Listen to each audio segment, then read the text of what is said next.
আমরা প্রত্যেকেই জানি যে বর্ধমান ইউনিভার্সিটির আন্ডারে first semester BA BSc BCom স্টুডেন্টসদের আজকে সিভিএ এক্সাম ছিল, যারা এনভায়রনমেন্টাল স্টাডিজ চুজ করেছো। তো তাদের যে কোশ্চেন পেপারটা ছিল তাদের অ্যান্সার কি আজকের ক্লাসে আমি তোমাদের সাথে ডিসকাস করব। যে সমস্ত স্টুডেন্টসরা এক্সাম দিলে তারা একবার প্লিজ কোশ্চেন পেপারটা মিলিয়ে নাও। স্ক্রিনের উপরে তোমরা এখন কোশ্চেন পেপারটা দেখতে পাচ্ছ। 2024 এই বছর সিবিএ এনভায়রনমেন্টাল সায়েন্স আর স্টাডিজ এর যে এক্সাম পেপারটা ফার্স্ট সেমিস্টারে সিলেক্ট করা হয়েছিল। আমি তোমাদেরকে গতকাল বা গত ভিডিওতে বলে দিয়েছিলাম যে এইসিসি 1 এবং আইডিসির কোশ্চেন পেপারটা ভালো করে থরলি পড়ে যেতে আজকের সিবিএ এক্সামের জন্য। যে সমস্ত স্টুডেন্টসরা আমার কথাটা ফলো করেছো বা শুনেছো তাদের জন্য অনেক হেল্পফুল বা অনেক রাইট অ্যান্সার তারা আজকের কোশ্চেন পেপারটাই দিতে পেরেছো আশা করছি, কারণ প্রচুর কোশ্চেন রিপিটেশনস হয়েছে। এইসিসি 1 এবং আইডিসির অনেক কোশ্চেন আজকে সিভি এর 2024-এর কোশ্চেন পেপারে ছিল। তো চলো দেখে নিই স্ক্রিনে যেগুলো তোমাদের অপশনস এর ওপর ইয়েলো কালারের হাইলাইট রয়েছে সেটাই হচ্ছে রাইট অ্যান্সার। তো বেঙ্গলি ভার্সনসও রয়েছে, ইংলিশ ভার্সনসও রয়েছে। তো বেঙ্গলি ভার্সনসটা তোমাদেরকে আমি বলে দিচ্ছি, যারা ইংলিশ ভার্সনসের স্টুডেন্টস তারা রিপিটেডলি বা সিমিলার ভাবে পাশের অ্যান্সারটা মিলিয়ে নেবে। তো প্রথম কোশ্চেনটা ছিল স্টকহোম সম্মেলন অনুষ্ঠিত হয় কত সালে? সঠিক উত্তরটি হলো 1972 খ্রিস্টাব্দে। ইউএনইপি এর ফুল ফর্ম হলো ইউনাইটেড নেশনস এনভায়রনমেন্ট প্রোগ্রাম। কোন প্রক্রিয়ার মাধ্যমে লবণাক্ত জলকে স্বাদু জলে রূপান্তরিত করা হয়? সঠিক উত্তরটি হলো বিপরীত অভিস্রবণ বা রিভার্স অসমোসিস। কোন ব্যাকটেরিয়া অ্যামোনিফিকেশন প্রক্রিয়ায় সাহায্য করে?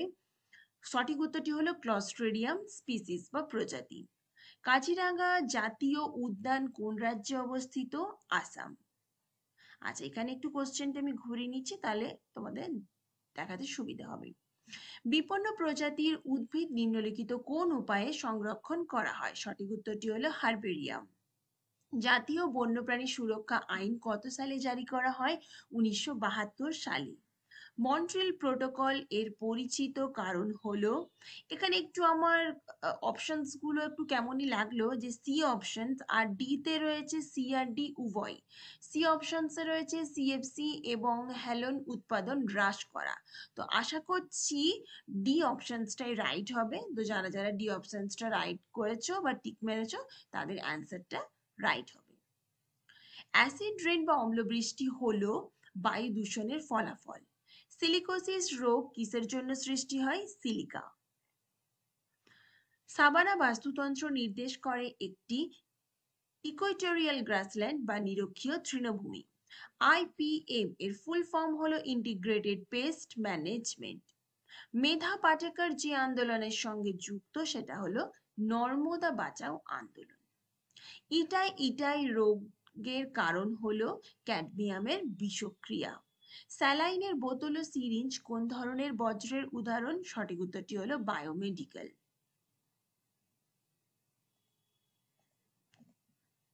ওকে। বেরিয়াম মিশ্রিত বাজি কোন রং তৈরি করে? এখানে সঠিক উত্তরটি হলো সবুজ। কোন গ্রীষ্মমণ্ডলীয় ঘূর্ণিঝড়টি 20 মে 2020-তে বঙ্গোপসাগরে উদ্ভূত হয়েছিল? সঠিক উত্তরটি হলো আমফান। কোন দেশকে ভূমিকম্পের দেশ বলা হয়? জাপান, কারণ ওখানে খুব ফ্রিকুয়েন্টলি ভূমিকম্প হতে থাকে। যার পরিমাপের জন্য উচ্চ আয়তন যুক্ত স্যাম্পলার ব্যবহৃত হয় সেটা হলো এসপিএম এবং আর এসপিএম। সুতরাং অপশন ডি, যেটা কিনা এ আর বি দুটোই, সেটাই হলো অ্যান্সার। রামসার শব্দটির সাথে সম্পর্কিত জলাভূমি বাস্তুতন্ত্র। ইআইএ এর ফুল ফর্ম হলো এনভায়রনমেন্টাল ইম্প্যাক্ট অ্যাসেসমেন্ট। এইচআইভি কোন ধরনের কোষকে আক্রমণ করে? টি লিম্ফোসাইট। 10% আইন এর প্রবর্তক বিজ্ঞানীর নাম হলো লিন্ডম্যান। নিরক্ষীয় অঞ্চলের ট্রপোস্ফিয়ারে বিস্তৃত 10 কিলোমিটার। মরুকরণের কারণগুলি হলো, এখানে তিনটে যেটা অপশনস রয়েছে তিনটে অপশনই রাইট, সুতরাং অপশন ডি উপরের সবকটি হলো ডেজার্টিফিকেশনস বা মরুকরণের কারণ। নবীকরণযোগ্য সম্পদের উদাহরণ হলো সৌরশক্তি বা সোলার এনার্জি, যেটাকে আমরা বারবার রিনিউ করতে পারি। This is renewable source of energy or renewable resource. বিশ্বে জীব বৈচিত্র্যের হটস্পটের সংখ্যা হলো 36টি অ্যাকর্ডিং টু 2023। ইএনএসও এর অর্থ বা ফুল ফর্ম হলো El Nino southern oscillation. Option B is the right answer of question number 28।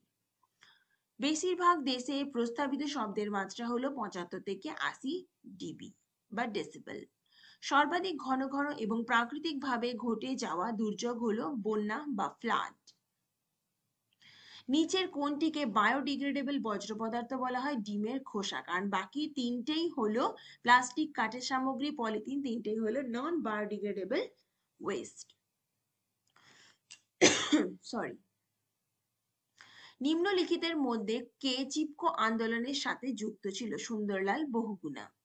পৃথিবীর যে বিন্দুতে ভূমিকম্প উৎপন্ন হয় তাকে বলা হয় কেন্দ্রবিন্দু বা ফোকাস, এবং সেখান থেকে যদি আমরা একটা লাইন টানি তাহলে আমরা ভূপৃষ্ঠের ওপরে যে রেখাটা পাবো সেটা হচ্ছে এপিসেন্টার।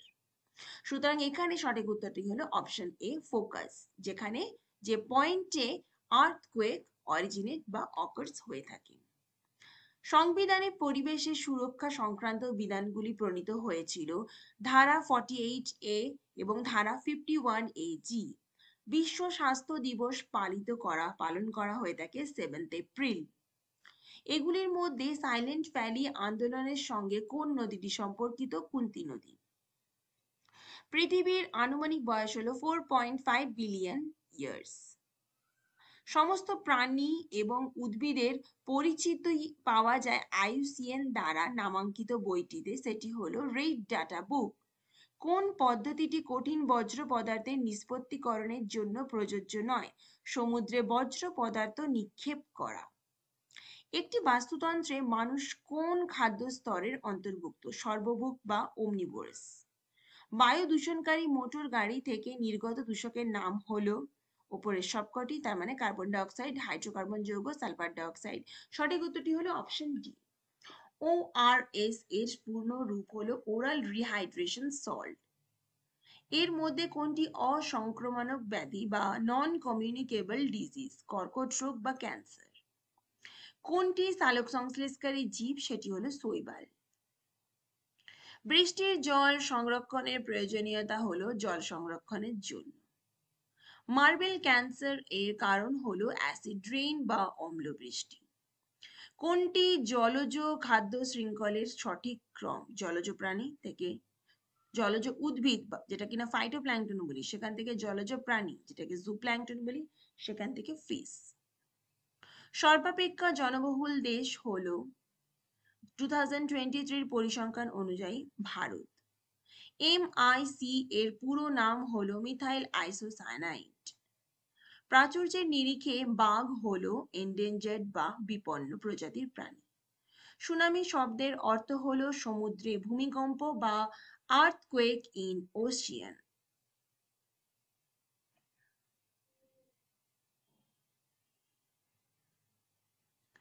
যুগ্ম বনাঞ্চল পরিচালন ব্যবস্থাপনা বা জয়েন্ট ফরেস্ট ম্যানেজমেন্ট আমাদের পশ্চিমবঙ্গের মধ্যে প্রথম শুরু হয় পশ্চিম মেদিনীপুর জেলাতে। ভারতের নিরক্ষীয় শক্তি উন্নয়নের জনক হলো হোমি ভাবা। ওজোন স্তরের ক্ষয় কোন অঞ্চলে প্রথম আবিষ্কৃত হয়? আন্টার্কটিকা।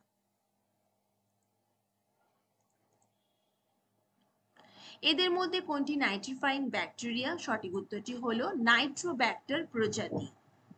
এদের মধ্যে কোনটি গ্যাসীয় জৈব ভূ-রাসায়নিক চক্রের অন্তর্ভুক্ত নয়? সঠিক উত্তরটি হলো সালফার চক্র।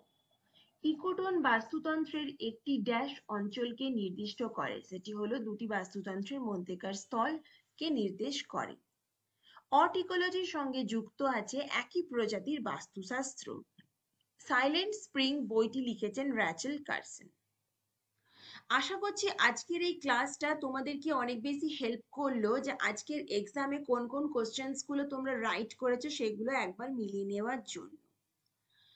তো আজকের ক্লাসটা আমি এখানে শেষ করলাম। নেক্সট আবার একটা নতুন ক্লাস নিয়ে তোমাদের সাথে আসবো। ততক্ষণের জন্য থ্যাংক ইউ সো মাচ।